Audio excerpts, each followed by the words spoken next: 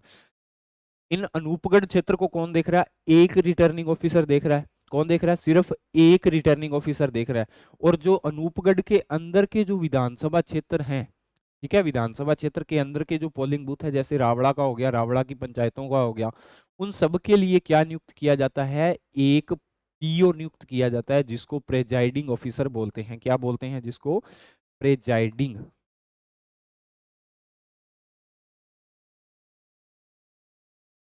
Presiding officer नियुक्त किया जाता है।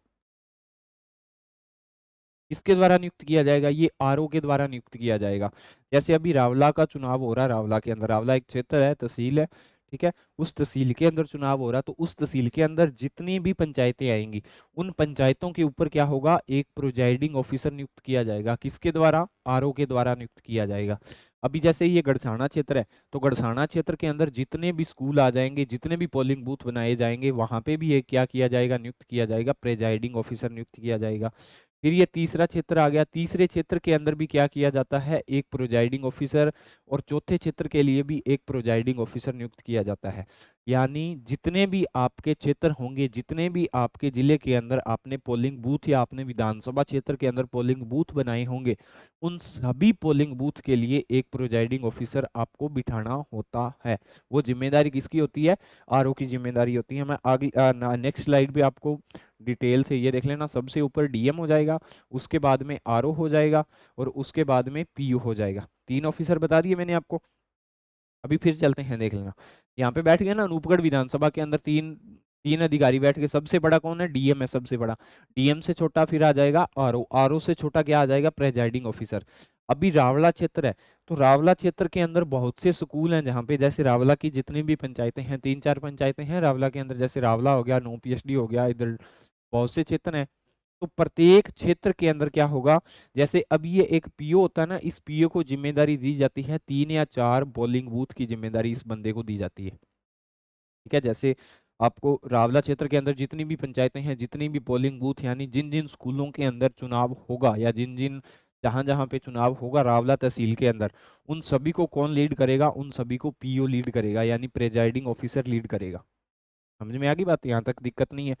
अभी आगे का सिस्टम क्या होता है, तो जब पीओ नियुक्त किया गया है आपके द्वारा, ठीक है, आपने जैसे अनूपगढ़ विधानसभा के अंदर, रावला एक आपकी तहसील है, रावला के अंदर आपने एक पीओ नियुक्त कर दिया। तो पीओ की नियुक्त करने के लिए पीओ के बाद में एक आएगा, पीए आएगा, जिसको पोलिंग एजेंट या पोलिंग, तो सॉरी, इसके बाद में क्या आएगा, इसके बाद में एक अधिकारी आएगा, जिसको सरकारी स्कूल के जैसे कर्मचारी होंगे ना, जैसे सरकारी स्कूल के अंदर टीचर वगैरह होते हैं, वो सारे के सारे टीचर इसके अंदर आएंगे। ठीक है, जिसको क्या बोला जाएगा, जिसको प्रेजाइडिंग ऑफिसर। प्रेजाइडिंग ऑफिसर तो ये 3 नंबर वाला हो गया। प्रेजाइडिंग ऑफिसर के बाद में क्या आएगा, प्रेजाइडिंग ऑफिसर के बाद में एक और अधिकारी आता है, जिसको पोलिंग ऑफिसर बोला जाता है। क्या बोला जाता है, जिसको पोलिंग ऑफिसर बोला जाता है। ठीक है, ये पोलिंग ऑफिसर कौन होगा, ये ज्यादा से ज्यादा सरकारी स्कूल के क्या होंगे, सरकारी स्कूल के अध्यापक होते हैं।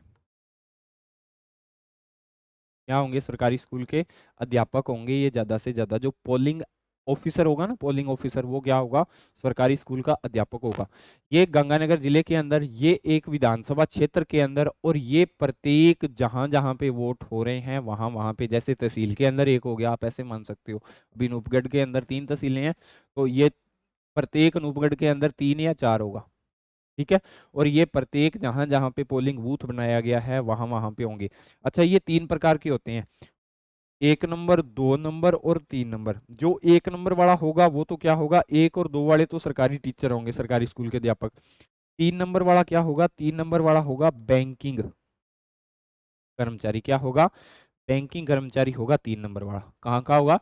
बैंक का कर्मचारी होगा 3 नंबर वाला। ठीक है, अभी क्या होता है, जब चुनाव हो रहे हों, ठीक है, तो इसकी जिम्मेदारी तो पूरा जिला देखने की है, इसकी जिम्मेदारी एक विधानसभा क्षेत्र देखने की है, इसकी जिम्मेदारी एक तहसील देखने की है, और इनकी जिम्मेदारी क्या होती है, प्रत्येक स्कूल देखने की होती है। प्रत्येक स्कूल के अंदर आपको पता होगा, आप जब चुनाव करने के लिए जाते हैं, आपका जिस हॉल के अंदर या जिस रूम के अंदर वो मशीन रखी जाती है, ठीक है, चुनाव करवाने की, वहां पे जब आप जाते हो तो सबसे पहले आपकी पर्ची देखेगा, जो चुनाव के लिए आपको पर्ची दी जाती है।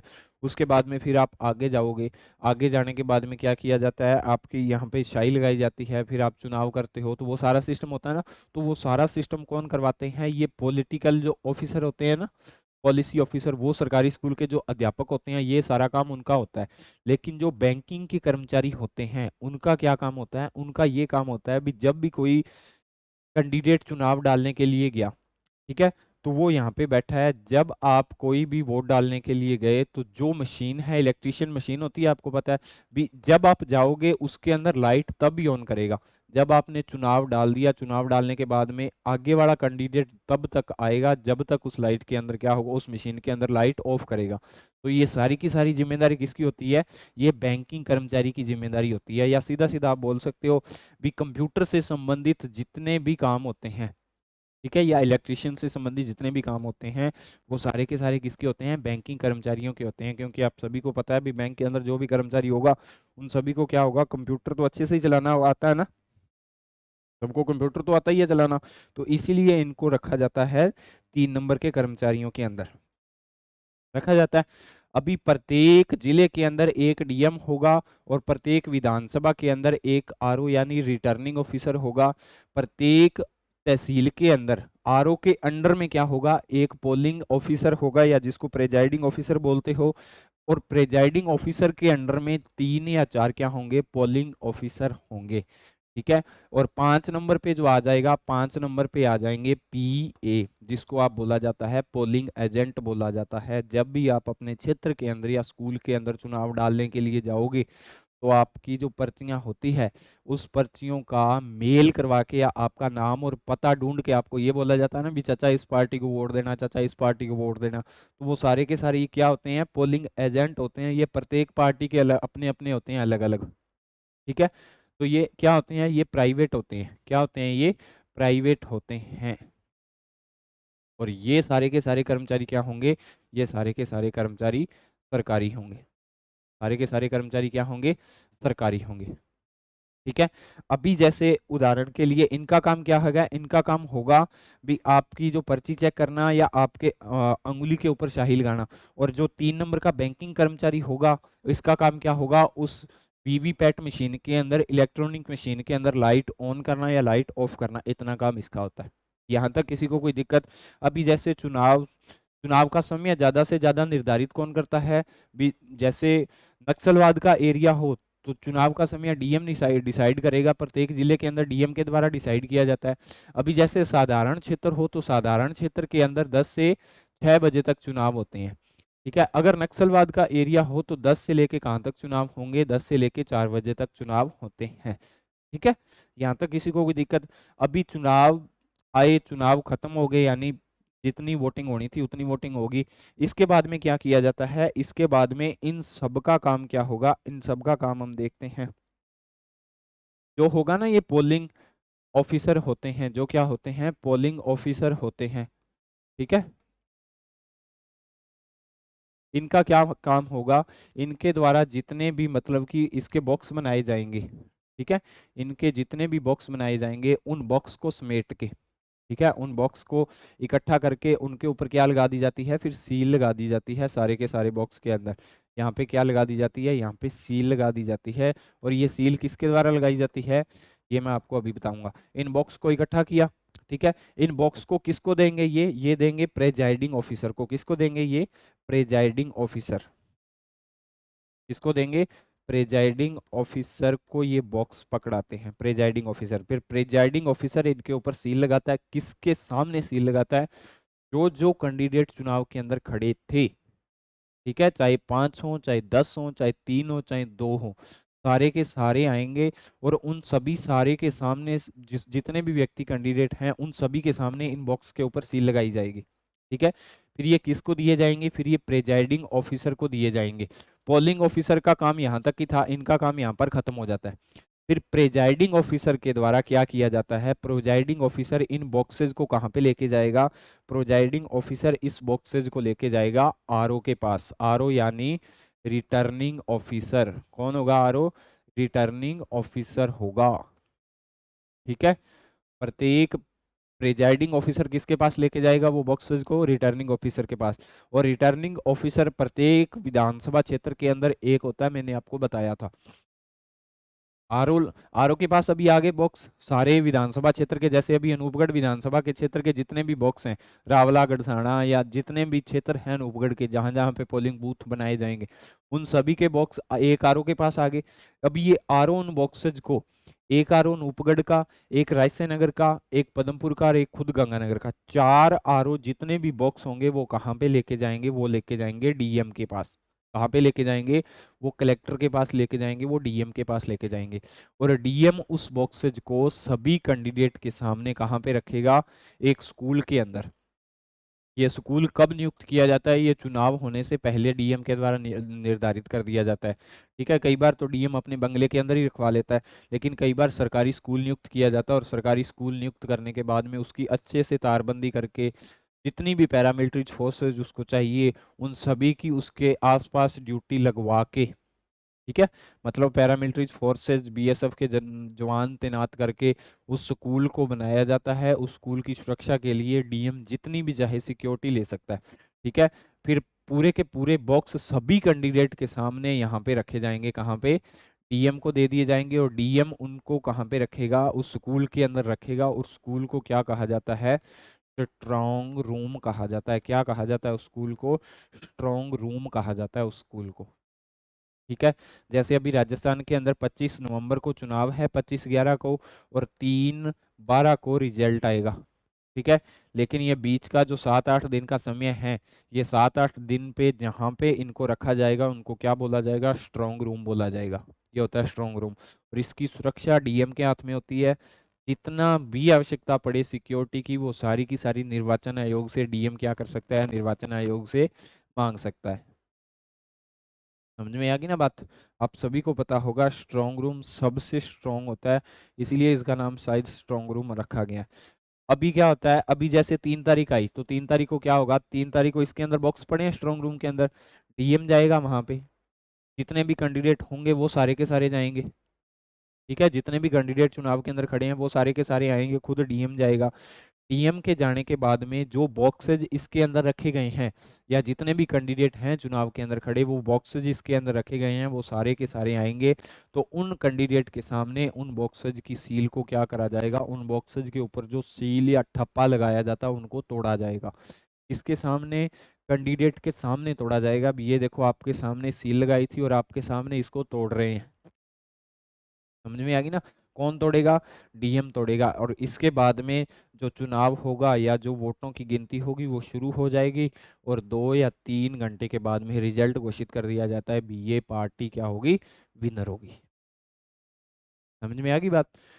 ये था पूरा का पूरा चुनाव करवाने का प्रोसीजर। ठीक है, प्रत्येक जिले के अंदर मैं आपको दोबारा एक बार फास्टली रिवीजन करवा देता हूँ। प्रत्येक जिले के अंदर क्या होता है, प्रत्येक जिले के अंदर चुनाव किसके द्वारा करवाए जाते हैं, केंद्रीय निर्वाचन आयोग के द्वारा। भाग नंबर 15 अनुच्छेद नंबर 324 के अंदर इसका उल्लेख मिलता है। राष्ट्रपति, उपराष्ट्रपति, सांसद लोकसभा का हो चाहे वो राज्यसभा का हो, एमएलए विधानसभा का हो, विधान परिषद का हो, ठीक है, उन सारे के चुनाव कौन करवाएगा, केंद्रीय निर्वाचन आयोग के द्वारा करवाए जाएंगे। ठीक है, एक केंद्रीय निर्वाचन आयोग कुछ दिन पहले या 1 या 2 दिन पहले जब आवश्यकता हो, वैसे नहीं 144 लगता, जब आवश्यकता हो, माहौल बिगड़ने लगे तो 144 लगा देता है। केंद्रीय निर्वाचन आयोग जिम्मेदारी डीएम को देता है, आईएएस रैंक का अधिकारी होता है। इसकी सहायता के लिए शांति बनाए रखने की जिम्मेदारी एसपी को दी जाती है, जो आईपीएस रैंक का अधिकारी होता है। एसपी की सहायता के लिए पैरामिलिट्री फोर्सेज दी जाती है। एसपी चाहे शांति बनाए रखनी है उसको, उसके लिए कुछ भी करना पड़े, जितने भी आदमी चाहिए उसको, बीएसएफ के जवान, सीआईएसएफ के जवान, बहुत सी केंद्रीय वो बल होते हैं, उन सारे के सारे बलों के जवान उनको दिए जाएंगे। इसके बाद में क्या होगा, प्रत्येक, ये मैंने आपको गंगानगर का नक्शा सा रफली बना के बताया था। गंगानगर रफली गंगानगर के अंदर अनूपगढ़, रायसेनगर, गंगानगर खुद और पदमपुर 4 विधानसभा क्षेत्र बनाए थे। अभी रावला के अंदर कुछ, रावला तहसील है, गड़साना तहसील है, अनूपगढ़ खुद है। ठीक है, तो ये सारे के सारे के अंदर क्या होता है, सारे के सारे के अंदर एक आरओ नियुक्त किया जाता है जिसको रिटर्निंग ऑफिसर बोला जाता है। और प्रत्येक आरओ के अंडर में क्या किया जाता है, प्रेजाइडिंग ऑफिसर नियुक्त किया जाता है। और प्रत्येक तहसील के अंदर एक प्रेजाइडिंग ऑफिसर होगा। प्रत्येक तहसील के अंदर 5 से 7 क्या बनाए जाते हैं, 5 से 7 पोलिंग बूथ बनाए जाते हैं प्रत्येक तहसील के अंदर। और प्रेजाइडिंग ऑफिसर की जिम्मेदारी क्या होती है, जितने भी पोलिंग बूथ बनाए गए हैं उन सभी पोलिंग बूथ को देखना, जा जाके या उनके ऊपर निगाह रखनी, सारा का सारा काम किसका होता है, प्रेजाइडिंग ऑफिसर का होता है। इसके बाद में प्रेजाइडिंग ऑफिसर के सामने क्या होता है, प्रेजाइडिंग ऑफिसर के बाद में एक चीज और आई है।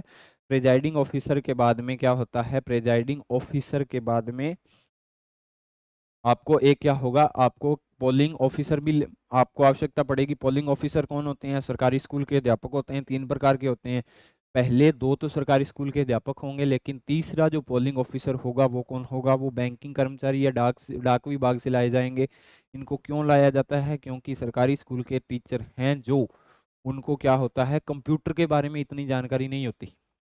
ठीक है, तो फिर इनके लिए क्या किया जाता है, एक बैंकिंग कर्मचारी जिसको 3 नंबर का प्रेजाइडिंग ऑफिसर, 3 नंबर का पोलिंग ऑफिसर बोला जाता है।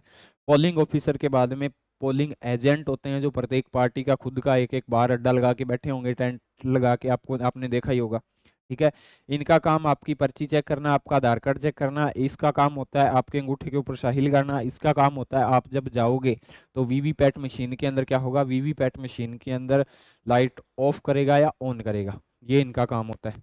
ठीक है, इसके बाद में ये सारे के सारे बॉक्सेज को समेटेंगे। बॉक्सेज किसके पास जाएंगे, पोलिंग एजेंट के, प्रेजाइडिंग ऑफिसर के पास जाएंगे। प्रेजाइडिंग ऑफिसर आरओ के पास, आरओ डीएम के पास लेके जाएगा। डीएम कहाँ पे रखेगा, डीएम रखेगा उसको स्ट्रांग रूम के अंदर, जब तक रिजल्ट नहीं आएगा। ठीक है, इसके बाद में मैं आपको एक प्रक्रिया और बताता हूँ जिसको वीवीपैट मशीन बोला जाता है। ठीक है, अभी जैसे ही वीवीपैट, ये मशीन है वीवीपैट उदाहरण के लिए। ठीक है, इसके अंदर ये मान लो आप 3, इतनी पार्टियां खड़ी है। ठीक है, यहाँ पे पार्टी का क्या हो जाएगा, यहाँ पे चुनाव निशान हो जाएगा, पार्टी का क्या हो जाएगा, चुनाव निशान हो जाएगा पार्टी का। और यहाँ पे पार्टी का नाम हो जाएगा। ठीक है, यहाँ पे चुनाव निशान, यहाँ पे पार्टी नाम, और एक बॉक्स है जहाँ पे उस कैंडिडेट की क्या हो जाएगी, फोटो हो जाएगी कैंडिडेट की। ठीक है, अभी इसके अंदर क्या होगा, जब भी यहाँ पे एक बटन दिया जाएगा, इसके सामने, प्रत्येक के सामने एक बटन दिया जाता है, जब भी ये बटन दबाएंगे, ठीक है, तो इधर एक बॉक्स होता है, जब भी ये बटन दबाएंगे, एक तो ये इलेक्ट्रीशियन रूप से इनको चुनाव दे दिया आपने, बटन दबाया तो इनको, इस पार्टी को वोट चला गया। और उस पार्टी को जब वोट जाएगा तो इसके अंदर क्या आएगा, इसके अंदर एक, इस बॉक्सेज के अंदर क्या आएगी, एक पर्ची आएगी, या जिसको आप स्लिप बोल सकते हो। क्या आएगी, इसके अंदर एक पर्ची आएगी। अभी चुनाव के अंदर क्या होता है, जब आप इसको गिनोगे, भी इतने वोट आपको पड़े हैं, इलेक्ट्रीशियन तरीके से गिनोगे, जैसे इलेक्ट्रीशियन तरीके से गिने आपने, किसी भी पार्टी को 3000 वोट आए उदाहरण के लिए। ठीक है, 3000 वोट आए, तो इसको पूरा देखने के लिए धांधली हुई है या नहीं हुई, इसको चेक करने के लिए फिर इस बॉक्सेज को देखा जाता है। ठीक है, जैसे ये कोई भी ए नाम की पार्टी है, ए नाम की पार्टी को किसी भी पोलिंग बूथ से 3000 वोट आए, तो 3000 वोट अगर इलेक्ट्रीशियन रूप से 3000 वोट दिखा रहा है, तो इस बॉक्सेज के अंदर भी उस पार्टी के नाम की 3000 पर्चियां ही होनी चाहिए। अगर 2999 पर्ची भी हुई तो एक वोट की धांधली हुई है। ये सिस्टम होता है इनका, समझ में आ गया ना। इसको क्या बोला जाता है, वीवीपैट मशीन बोला जाता है। और ये होता है वीवीपैट मशीन का काम भी, यहाँ पे बटन दिया होता है, आप इसको दबाओगे, इलेक्ट्रीशियन रूप से आपने चुनाव कर दिया, फिर एक स्लिप कट के इस बॉक्सेज के अंदर जाएगी। और ये ही बॉक्सेज होते हैं जिनके ऊपर सील लगा के उनको डीएम को दिया जाता है। इन बॉक्सेज को ही डीएम स्ट्रांग रूम के अंदर रखता है, वरना तो मशीन के अंदर आपको पता है डिजिटल तरीके से आजकल चुनाव होने लग गए हैं। आजकल राजस्थान के अंदर तो जो वृद्ध व्यक्ति हैं, जो विकलांग व्यक्ति हैं, राजस्थान सरकार ने एक बहुत अच्छी मुहिम शुरू की है, अभी घर घर जाके चुनाव करवा रहे हैं, जो पोलिंग बूथ तक नहीं पहुंच पाते। तो कुछ महीनों के अंदर सरकार बहुत अच्छे काम कर रही है।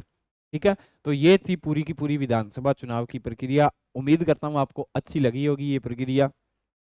आपको अच्छे से समझ में आया होगा। अगर आपको अच्छे से समझ में आया तो क्लास को लाइक करें, अपने दोस्तों के साथ शेयर करें। मिलते हैं किसी नेक्स्ट टॉपिक के साथ, ऐसा ही टॉपिक मैं आपके सामने जल्द लेके आऊँगा। तब तक के लिए जय हिंद, जय भारत।